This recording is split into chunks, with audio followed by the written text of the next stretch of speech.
So hello all and welcome to this video. In this video, we will be covering the activities in Azure Data Factory. Okay, so there are a lot of activities which are available in ADF using which we can easily extract our data, transform our data, and load our data to various sources or sync. Okay, so today we will be in this video, we will be covering the copy activity, the lookup activity, and the if condition activity. Okay, so let's get started. So the first activity that we have is the copy activity. Okay, so as the name suggests, copy activity is basically used for moving data from one place to another. Okay, either we can move data, it is also used for replication, or if we want to take backup of our data from production to some staging environment or something like that. Okay, we can do the same. Okay, so yeah, that's the basic definition of the copy activity.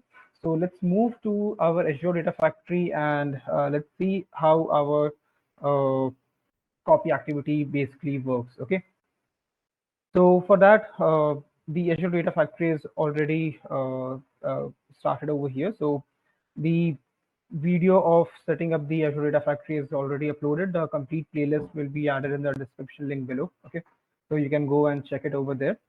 So in the in this module of copy activity, what we will be doing is we'll be copying data from a website to our data lake storage. Okay, so for that we'll be using the website of screener.in. Okay, so in this website we are having the multiple data of Indian companies. Okay, so what we'll be doing is we will try to extract this quarterly results for the company that we want. Okay, and we will try to save that as a CSV in our data lake storage. Okay, so let's get started. So let's head back to Data Factory. In that, first of all, we need to basically create a link service for our the web page that we have over here. Okay, so the data that we have in our website over here, so we can use a activity or sorry, a link service named web table. Okay, so basically web table is used for fetching the data from the tables inside the website. Okay, so in the web page, the data are stored in form of table modules. Okay, in some of the website, it is stored in table modules. So we can use a web table link service to fetch the data from the required web page. So let's head back and create our first web table. So we'll search for the web table option over here, click on continue. And in the name section, I will give it as underscore web table. Okay, and whenever we create a web table can only be connected using integration runtime, which is self-hosted. Okay, we cannot use Azure integration runtime. We always need to use integration runtime that is self-hosted, because ADF cannot directly connect to website. Okay, so for that, what we need is we need a system which will communicate to the required website. Okay, and it will return the data to the data factory. Okay, so this is how we set up the web table. So on this particular service or whatever server it is, as of now it is my local system. Over here my integration runtime is running. Okay, so we'll be using this. So I will select the integration runtime that we have, and in the URL part we need to give the parent URL of the website that we want to scrape. Okay, make sure there's no slash at the end. So we have pasted it over here. Authentication type is only single, like anonymous, and we will try to test it. Okay, and once it is completed, then we can go ahead and we can create the data set for the same. So our Scanner web table link service is created. So we'll go and now we'll create a data set which will be used to basically fetch the data from that particular link service. Okay, so we'll select the web table data set form, and over here I will give the name as ds underscore web table. And in the link service, I will select the link service that we have already created. Okay. And over here, now we have this something called index. Okay. So as of now, we'll leave it as it is, and we'll simply go and click on OK. And then later we can give the required path or index, whatever it is asking. Okay. So now it is asking for us for a path and then an index. Okay. So let's first explain what a path is. So path is basically the I would say the point where the our data is residing in this web page. So it is slash company slash HDFC Bank, the company that we are referring to. So we'll copy this path and we will paste it in the path section. Now index. So index is basically the point or the basically the name of the table. Okay. So this particular web page can contain multiple tables. Okay. The indexed as 0, 1, 2, 3, 4. Okay. So what we can do is we can basically go and do a hit and trial method to identify which table do we want. Okay. Or we can use a simple approach of finding the exact table. Okay. So for that, what I will do is I will open an Excel sheet. Okay. Now in this Excel sheet, what we will do is we will basically go in the get data section, and in the other from other sources, we'll click on from web. Okay. And in this from web section, you need to give the whole URL from where you want to fetch the data. Okay. In this URL section, I will give the complete URL and click on OK. So it will try to render the complete web page and it will find all the tables that are present over there. Okay. So now once it renders, it will give us all the name of table in the left pane over here. Okay. So you see this table 0, table 1, we have all the table names over here. Now it is telling us that the table 0 contains the data that we require. Okay. The quarterly results that we require. So our answer is 0 over here. Okay. Let's close this and head back to our data factory. So the index is 0 over here. Okay. So now let's preview the data to see if data factory is able to fetch the data or not. Let's click on preview and wait for a few seconds. So now we can see the required data that we want from that particular web page is visible over here in data factory, which means data factory is able to access that particular data. Okay. Now we will go and save this data in our Azure Data Lake storage. Okay. So for that, I will go and create another data set, which will point to the folder where we want to save in the data lake storage. So let's select the data lake storage gen 2. And I will save it as a CSV format. So let's select CSV and keep it as _ADLS and link service to point to any of the link services. Okay. Now let's select a file path, or we can do one thing. We can keep these empty as of now, and later we can pass the values in forms of parameter over here. Okay. The parameter video, parameters and dataset videos are already covered and added in the ADF playlist. Okay. So you can go through that if you have any, or if you're not sure what is parameters in data factory. Okay. So now I want to store it in a particular container directory. Okay. So let's define some parameters over here, which will pass later from the pipeline itself. Okay.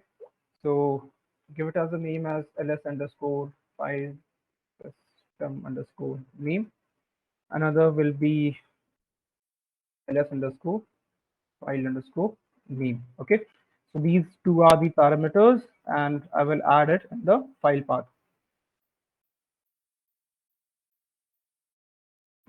Let's keep the file name as the file name link service. Okay. So we have these two parameters in our ADLS link service, ADLS data set. Okay. So now we have our two data set ready. Okay. Only thing that we need to do is we need to create a pipeline and a copy activity in that. Okay. So let's head back and create a copy activity in the activities section. So you can search it directly over here, or you can simply drag and drop from this activities tab. So the copy from web to ADLS is the name of the activity, and source in our case will be the web table. Okay.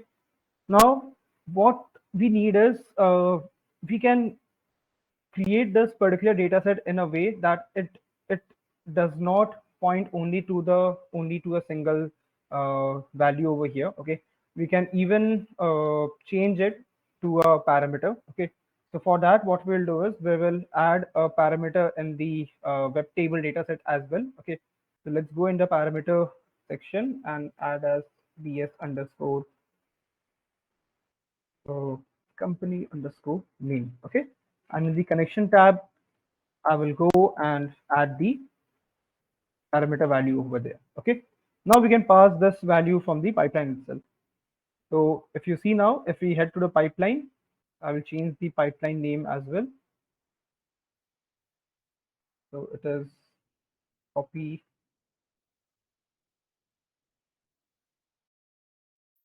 ADLS pipeline. Okay.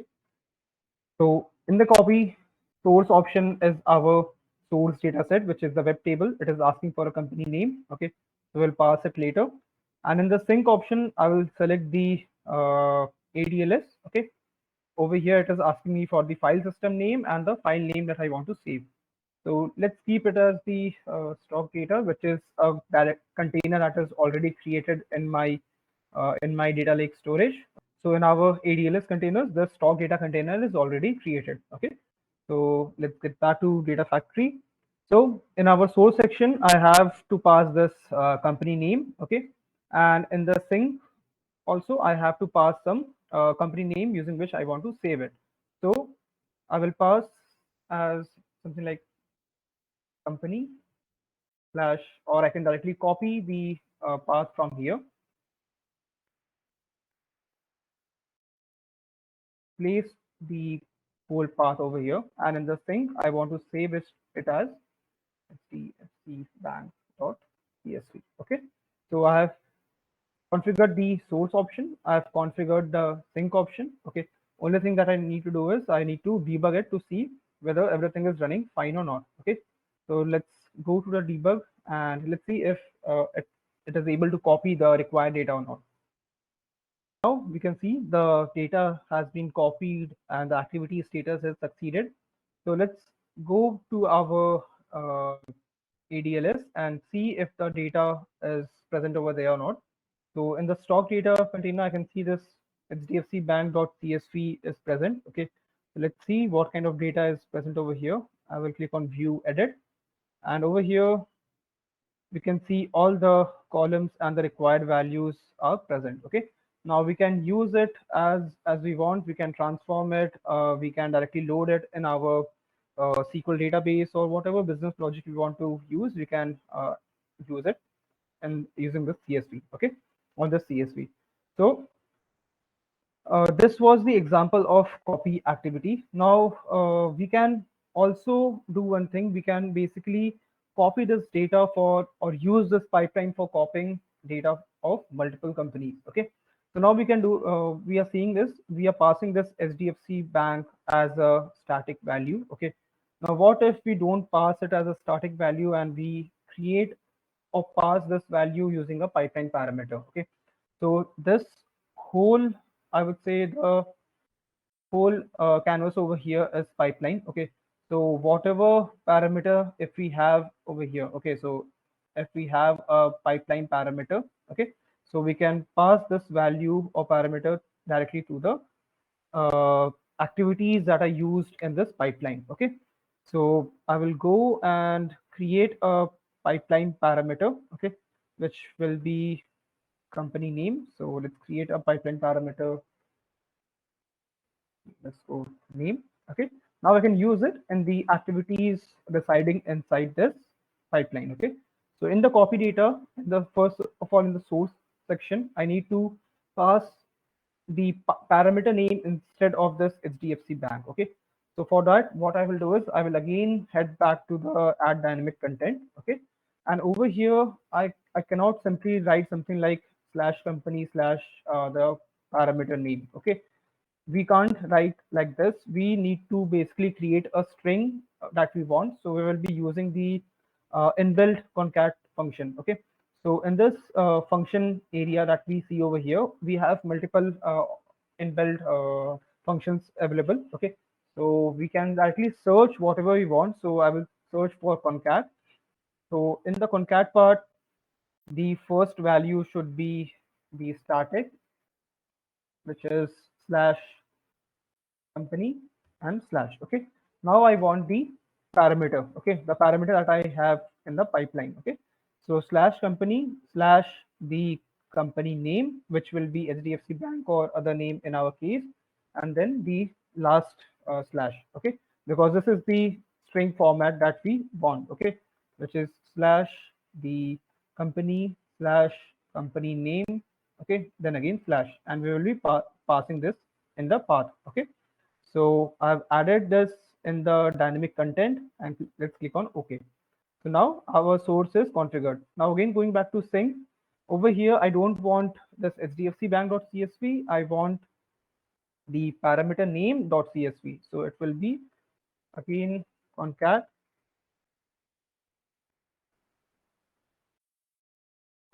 I will write the as the parameter, okay, which will be the company name and ending with .csv. Okay, so now we have our source and sync both configured. Okay, now I simply need to debug it. So before debugging, let's pick some another company. For example, I will pick this another company which is IndusInd Bank. So I will fetch the name of this company. Okay, so heading back, click on debug. Now it will ask the company name. So I will pass the company name over here and click on OK. So now what it will do is it will pass the pipeline parameter, okay, to the copy activity. So which is our copy activity. So this parameter is being passed in the copy activity, and the copy activity is basically using or the our web table to fetch the data from web table and dump it to ADLS. Okay, so this is how our parameters are being passed from pipeline parameters to our copy activity, which is further generating the path and then passing to the web table. Okay, so let's wait for this copy to complete, and there is the data has been copied. Okay, let's get back to our container and let's see if the file was created or not. Okay, so now we can see the IndusInd Bank CSV file was created.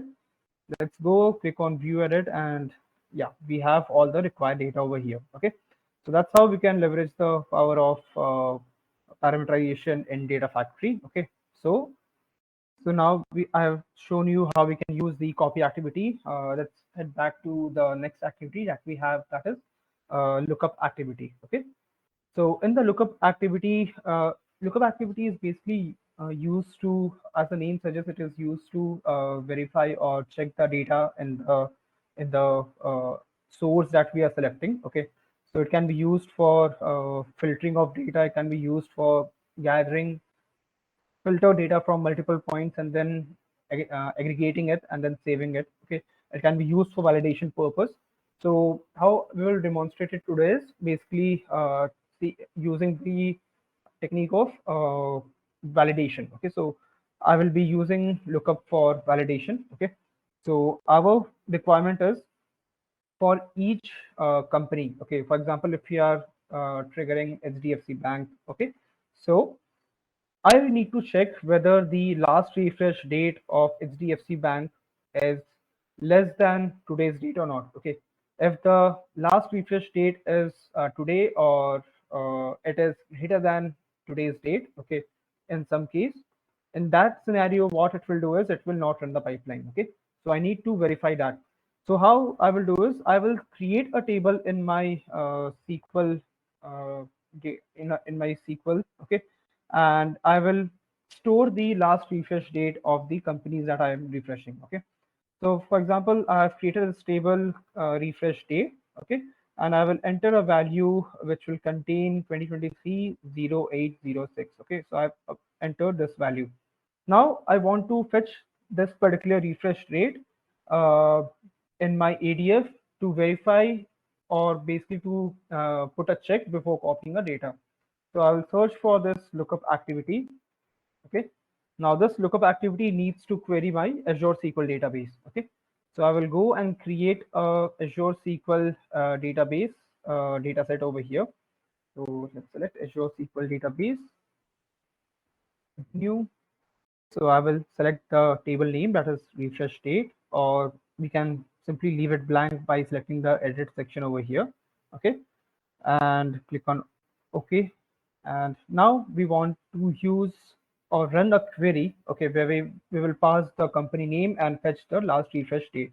So in the lookup section, we can either get a data from a table directly, or we can run a custom query, or we can execute a store procedure which will basically return some values to us. Okay, in the query part, I will use the add dynamic content because I need to pass the company name as a parameter. So over here, I will go and add another concat function. In the concat, I will write the initial query, which is select last refresh date from the refresh date table where company name is.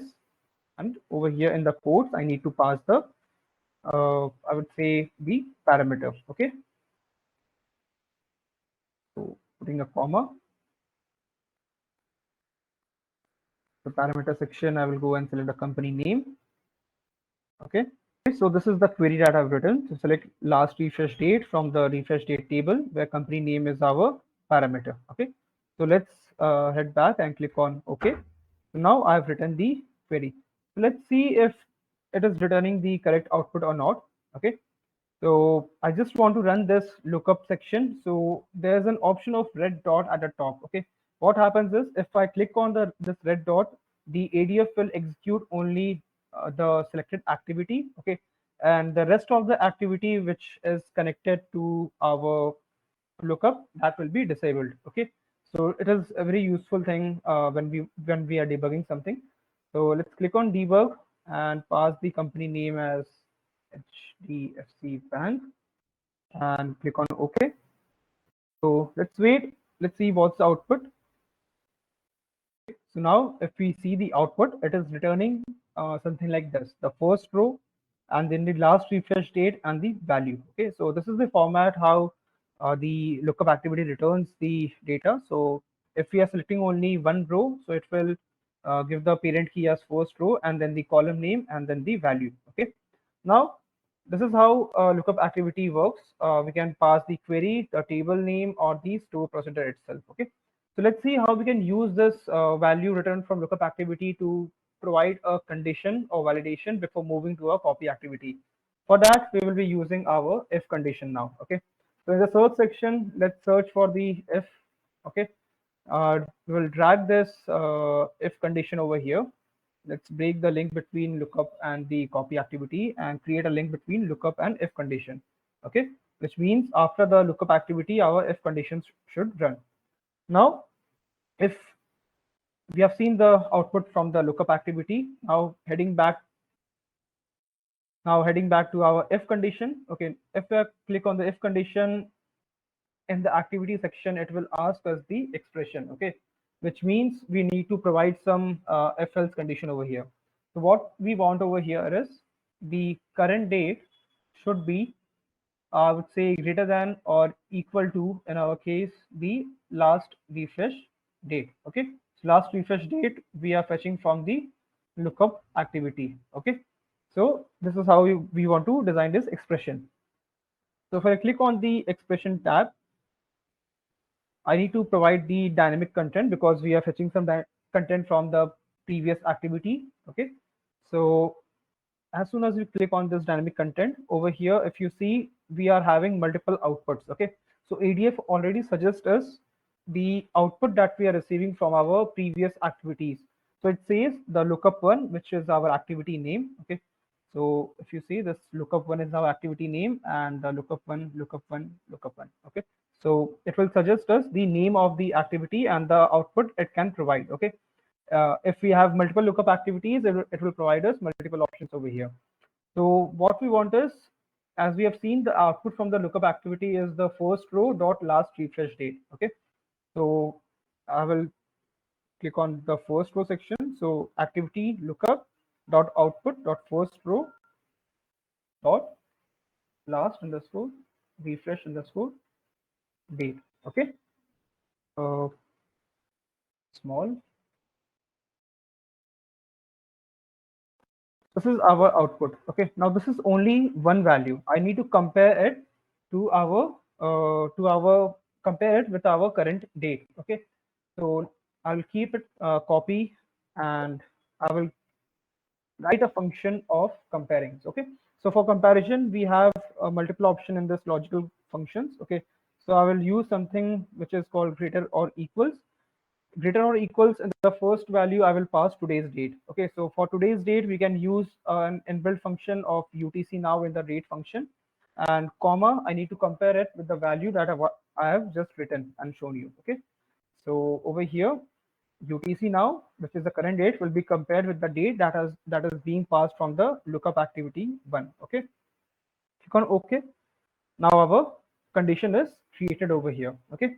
Now this copy activity should only succeed only if our if condition satisfies. Okay. So inside this if condition, you can see the true and false activities are there. Okay.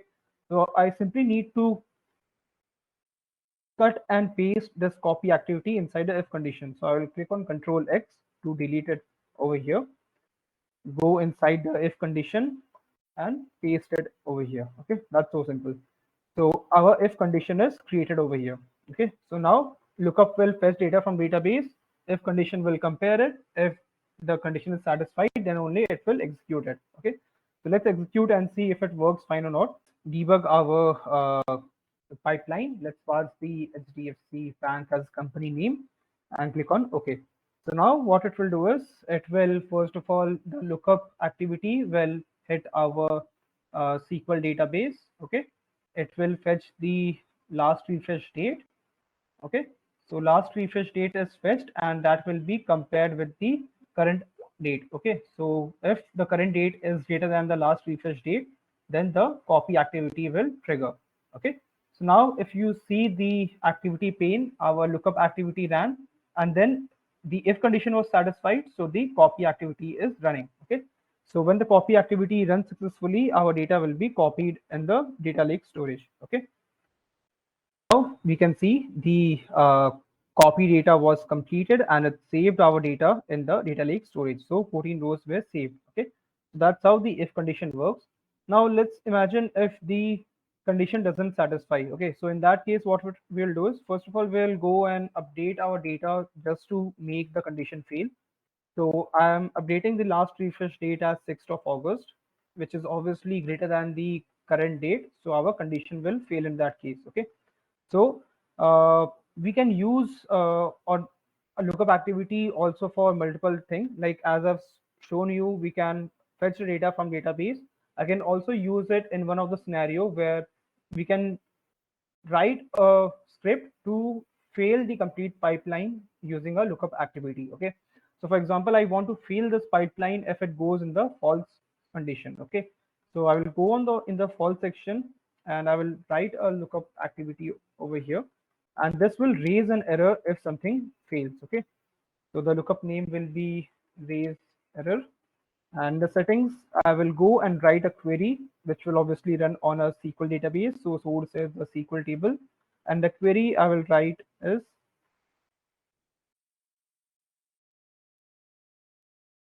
raise underscore error. So it's a SQL statement which basically raises an error, and I will pass some message over here.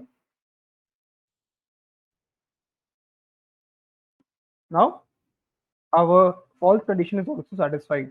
So now we know the false condition will occur because the condition is not going to meet. So again, click on debug, click on HDFC Bank, let's click on OK. So we'll see how the false condition is triggered. So it went to the lookup activity and then it went to the if condition, and inside the if condition we had the raise error lookup activity, which basically raised an error and the complete pipeline failed. Okay, that's how we can run this complete if condition. Okay, so in today's video we have seen about copy activity, we have seen about if condition, the lookup activity as well. Okay, We have seen how we can create parameterized values, or we can pass the parameterized values in our either lookup, if condition, or copy activity. Okay, so this is it for the today's video. This was only the part one. In the part two, we will be discussing the rest of the activities that we have in Data Factory. Do like, share, and subscribe the video if you found this useful.